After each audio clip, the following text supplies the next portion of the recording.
Thank you for tuning in today for another program of Glory Bound. We are here to share the gospel of Jesus Christ through the preaching of God's holy word and Christ-centered music. Our desire is to encourage and uplift those that need a special touch from our Savior. Join us now for another blessed program of Glory Bound. This is Glory Bound, and I'm so glad you joined with us today. Today, we're going to be talking about a fairly new ministry that's downtown Richmond, Refuge of Hope. And we're going to learn all about that ministry and what they are doing for the community. But first, we have Donna Weaver, and she's going to be singing the song, There is Jesus.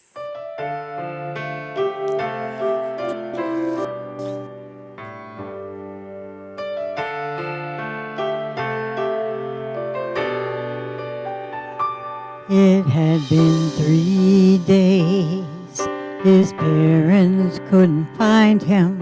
The scribes and the Pharisees were gathered around him as a boy in the temple, speaking with such wisdom. They were all amazed at what he said. In the middle of it all, there was Jesus, the one crying in the wilderness. John the baptizer spoke of one who was to come, baptizing with fire. When John baptized him, the heavens were open, and God descended like a dove. In the middle of it all, there was Jesus,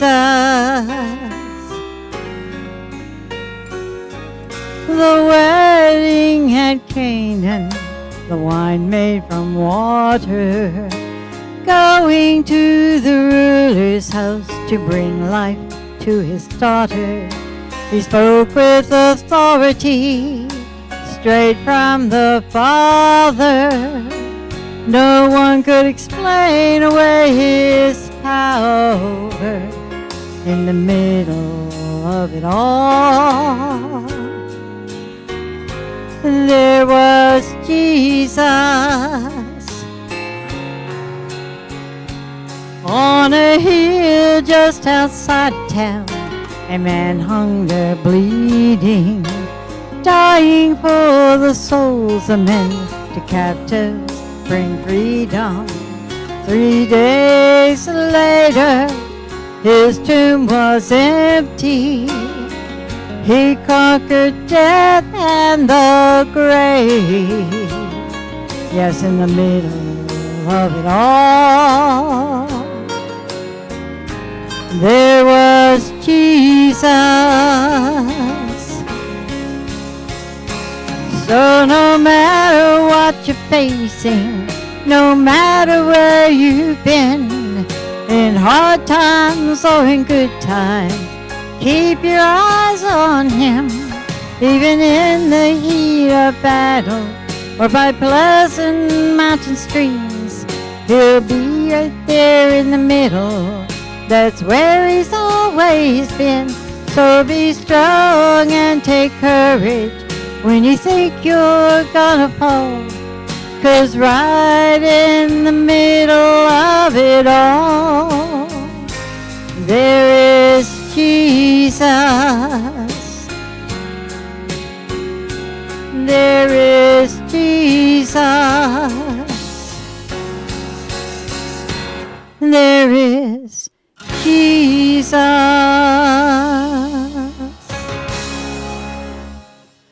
Thank you, Donna, for that song. Well, today we have we have a young lady here, Miss Bridget McFadden, who's going to be talking to us about a ministry called Refuge of Hope, which is downtown Richmond. I'm over here. Okay, thank you. And it's a fairly new ministry. So Bridget, welcome to Glory Bound, Thanks for and we're having me. looking forward to finding out all about what is going on down there at Refuge of Hope. Your position there is Director. the director of this Yeah. ministry. Okay, so how did this ministry get started? Well, I was working with Pastor David Ills down at Rock Solid Ministries, and he didn't know anything, and I didn't know anything, but I just knew that God had sent me to him to help him, and I didn't know why, and he didn't know why. So the funny thing is God knew why, and so through the process, somebody had given Pastor a building, which is the Refuge of Hope building, and so through that. Him and Pastor Terry and then myself, we sit down and we start praying and saying, what are we going to do with this building? What's a much needed ministry? And we have seen so many women that don't have places to go, or we have to send them real far away. And so we said, we got a building, let's do it. And so that's how it came to pass. And you've had some opposition, did you not, to that building? Yes, down there? we did. You know what? God wanted it there. Yeah. And so It took us 2 years in the court systems, but we fought on our knees, really. We didn't make a stink about anything, but we walked the perimeter of the whole block and prayed over it and blowed the horn. And we had a lot of people backing us and praying with us, and finally we was able to get it zoned in for what we needed it for. Okay, now this ministry is strictly for women? Women and women with children. With children, okay. So, how do they, you take anybody, or do you got certain Well, they have to get in this, guidelines? they got to be assessed. They can call us up. Now, they can knock on the door. We don't usually knock on the doors and come on in, but they can call us, and they got to be in the building by 5 o'clock. And for 14 days, we have what we call a temporary side. So for 14 days, they can come in, they can get a bed, a hot meal, and a shower, and do their laundry. And then they get up in the morning at 6 a.m. Breakfast is from 6:30 to 7:30. Wow, you're early. Yep, and they're out the door by 8 because all your business transactions are between 9 and 5, so they got to be doing something. And we don't want to keep them homeless, and we don't want to keep them displaced. And so we utilize all our resources that we have in the community. So what I did at the beginning was I went out and I met all the people with all the different resources that we have. And so I know where to send who for what. And by doing that, that's eliminated some of the running that I do. But here lately, it seems like some of the resources aren't available now like they were when we first started.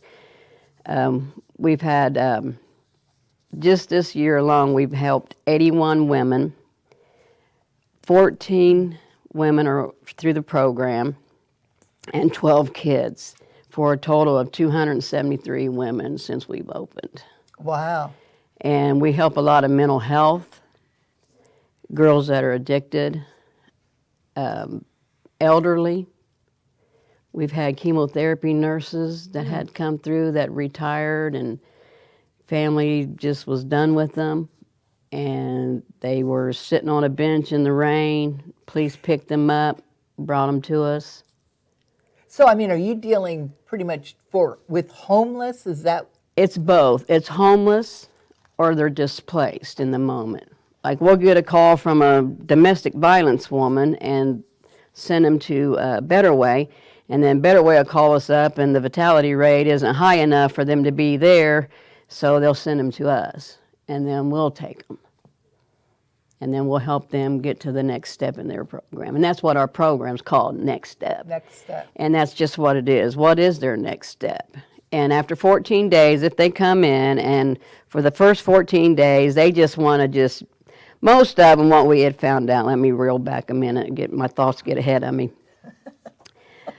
In the first 14 days, when they come in, and the temporary side, they see the girls on the program side, and they go, well, why don't they gotta leave? We gotta leave, they can stay. And you say, well, you know what? They're on the program. And they said, well, I want to be on the program. So we were putting them on the program, but all they wanted to do was just sleep in and not get up and go do things. So that 14 days lets us distinguish who is wanting to change and who isn't. Okay. And we'll spend our resources better for the ones that really want to change than the ones that just want a quick place to stay in the moment. They can come and get out of the cold. They don't have to stay out in the cold. They can come and get a bed at night and get out of the cold. So, and they don't have to change their life. They can do that for 14 days. But on the 15th day, they got to find somewhere else to go to, because our program isn't there to keep you that way. It's there to get you to that next step so that you can get your life back. Right. You know, and as the doors open up, we share Jesus. They hear prayer. We don't force it on anybody. But if they want it, we give it to them. What's nice, too, though, is that you do take children if they have Yep. children with them. A lot of places don't, Right? you know, and I understand, you know, if they don't have the facility or volunteers to help either, you know, so that's what's really nice. on Yeah. this, Now too. and we also, the men that come, now we don't just kick the men to the curb, because, you know, we love men too. But we can't house the men. Like if there's a family unit and they show up, their house had burnt down, I'm not going to say, okay, we're not going to house you guys. I'm going to say, no, bring the whole family in. We'll keep you for a night, and then we'll resource you in the morning to the right place. I mean, if their house burns down at 1 or 2 o'clock in the morning, they don't have nowhere to go. They're at wit's ends. What are we going to do? Where are we going to go? Well, you could come to the shelter. We'll calm your storm for a moment, get everybody relaxed.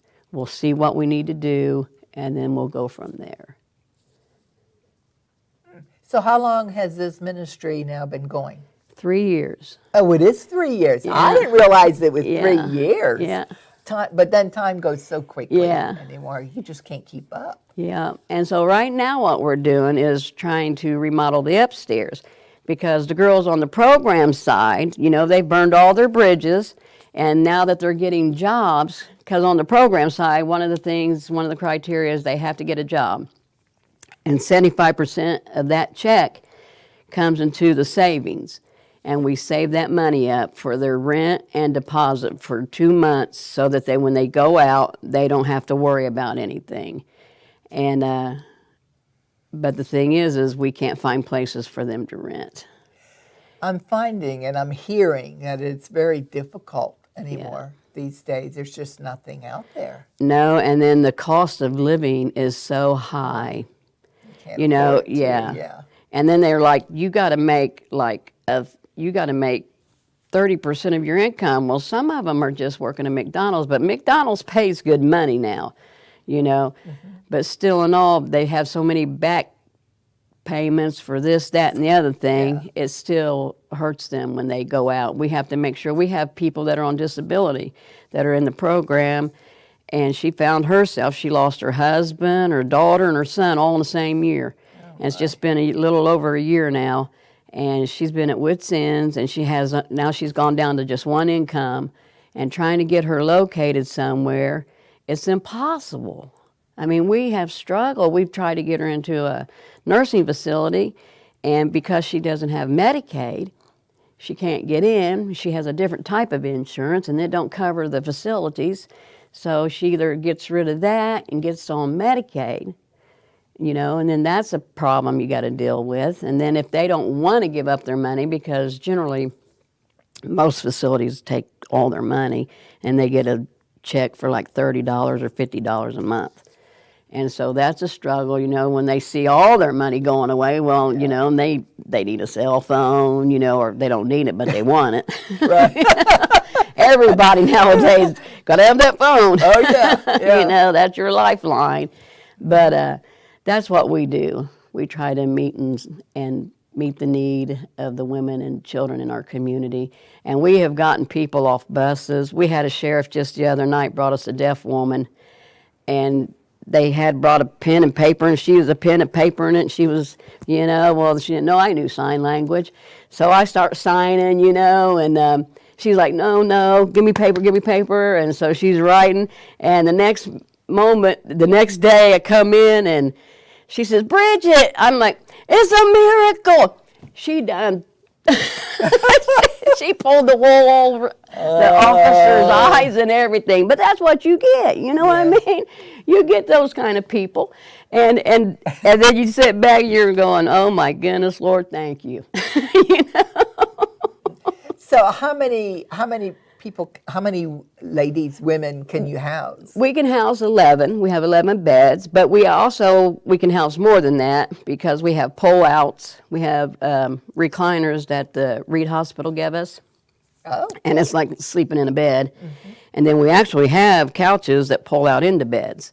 So, and we have cots. So if it's a natural disaster or the weather is below temperature, they can come in and get warm. There's no need for them not to come. The only reason why they won't come is probably because they're using or something to that effect, because safety is our number one issue. We have to keep everybody safe. And if I think what you're doing is going to jeopardize the other people, then you're not going to come in because I'm not going to have it. So, okay, now you have two groups.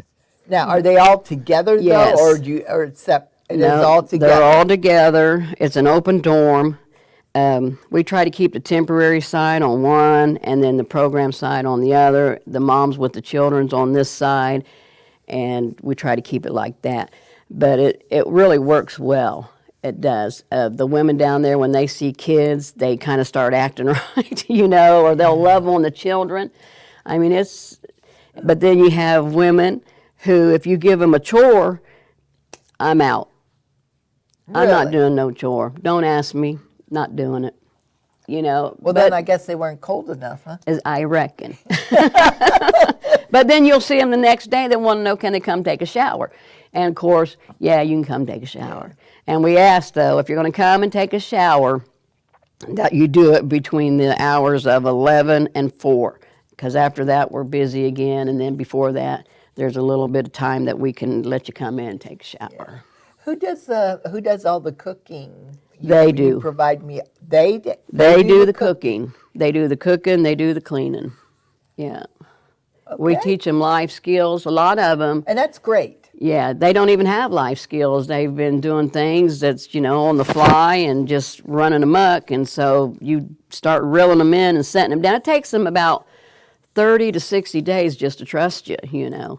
They don't trust people. And see, once they come in, then you got some of my staff, they're kind of, and I said, listen, they don't trust me. Why do you think they're going to trust you? So we have to just love them the way Jesus loves us. And by loving them, they learn to trust us. And when they see that they can trust us, then things start smoothing out. And there are times when you got to pray before you ever get there. Lord, said, watch over my lips so I don't sin with my tongue, you know. Now, you got volunteers to help you, or you have paid staff? I have paid staff and I have volunteers. Okay, how many? I have 4 paid staff, and then the rest are volunteers. Okay. Yeah. So anyone could volunteer. Anyone can volunteer. Interested in getting into a ministry. Yeah, absolutely. To see you. Come see me, and we'll plug you in. Believe that. Okay. So now you said you're expanding. What are you going to do on the second floor? We're going to have efficiencies up there. Oh, okay. And so we'll have 2 efficiencies, and then we'll have where the caregiver stays. So we'll have one in the front, because like right now I spend probably 90 hours a week there. And running between going home and getting a phone call, or the doorbell rings and it's after hours, or we got to fight out in the building or whatever it is, then I have to run back. So if we can get that taken care of first, and then I can be on site and I'll be right there and I can put everything out. You know, it's a lot easier, and that will also, I won't have to have a third shift operator, and that'll alleviate some of our financial overhead. So we're trying to do that. And then the girls that are on the program side that have to stay longer because we can't find them places to rent, they can go upstairs and they can learn how to rent before they ever get out. We'll charge them a little small fee, and then they can utilize the downstairs laundry facility and cooking downstairs. And they'll still have freedom, but they'll have there will be some stipulations to what they can do and things. Interesting. Yeah. So, okay, so you got this, you have the Next Step program. Yeah. So what's involved in that next step? Like I said, after their 14 days, on the 15th day, we do an in-depth assessment of them. And like when they come for 14 days, we just got to know the basics. We got to know your name, your age. Do you have any warrants, anything like that? Then we go a little bit deeper, get to know them a little better, and start seeing what is their next. Do you have an ID? You don't have an ID? We need to get an ID. You need a birth certificate? Well, we need to get that. Do you need schooling? Maybe you just need to get a GED. Well, then we'll go that area. Maybe you want to go to college. You know, that's available. We can hook you up to the right places and resources and get you started in education. You know, it just depends on what their next step is. We've had women with children and they need daycare. So we have daycare. We do daycare until we can find daycare for them. Really? Mm-hmm. Wow. Yeah, so we become... That's an expense. We put a... When Yeah. they have to work and pay for daycare. Yeah, do you know how much daycare is? I do not, and I'm glad I don't need It's expensive. It is. I mean, you can't afford it, not on a single one. Your whole salary, whatever you're working, almost goes for that. Yeah, and there are a few places where you can get vouchers, but it's a process and the time is lengthy, and so we end up, you know, we take this hat off and put this hat on, you know, so we can use volunteers for daycare. We have bus ride tickets. We give them bus ride tickets so that they can get on the bus. We try to utilize our bus system, and they can catch a bus and go basically almost anywhere they need to go. And so that's how they get around. If it's an appointment at a particular time and the bus ain't running, bus don't run on the weekends, so then they utilize us. So maybe if you're out there and you want to volunteer on the weekends to drive them to their employment or take them to the grocery store, you know, that's a ministry you could do. Okay. I mean, yeah, people can get connected like that. And I tell you what, car therapy is one of the best things that I've learned with the ladies, is you get them in the car, all their defenses kind of drop, and you're just driving down the road trying to loosen your load, you know. And they just get real free and start telling you everything. And then before you know it, you know, you've talked about Jesus, they've talked about their trauma, and he comes in and tears are flowing and healing is taking place. And wow. Yeah, it's a wonderful opportunity for somebody that likes to minister to women. So you have Bible study there? Yeah. I mean, you have it how many times a week? Well, we have Bible study next door at Rock Solid on Thursdays nights at 7 p.m., so they can utilize that. They can go to any Bible study they choose. You know, they don't have to come to the one we have, but we suggest that they go to that. Church, they can go to church. But you, in your facility, do you hold Bible studies? We do, yeah. And we're governed by the Word of God, and so they'll see, they don't have to participate. Okay, right. We don't force that, but they'll see that happening.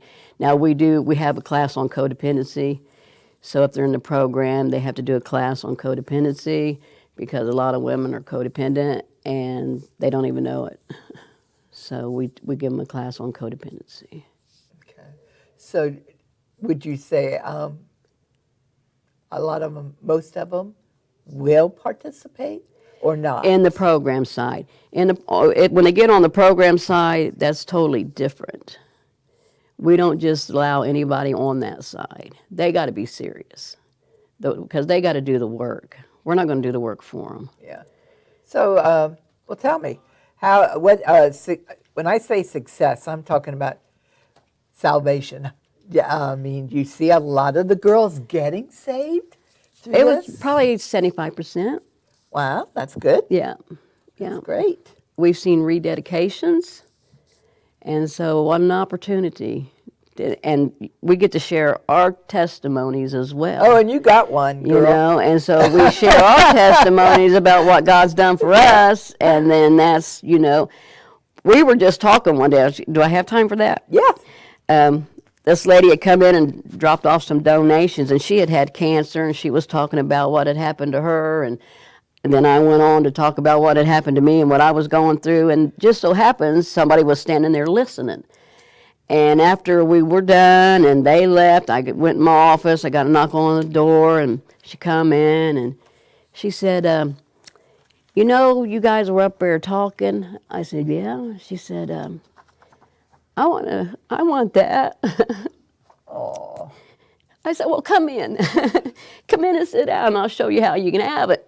And I opened up the scriptures and showed her how she could have it. It's worth it all. Yes. You know, if only one person, God will go to the ends of the earth for one.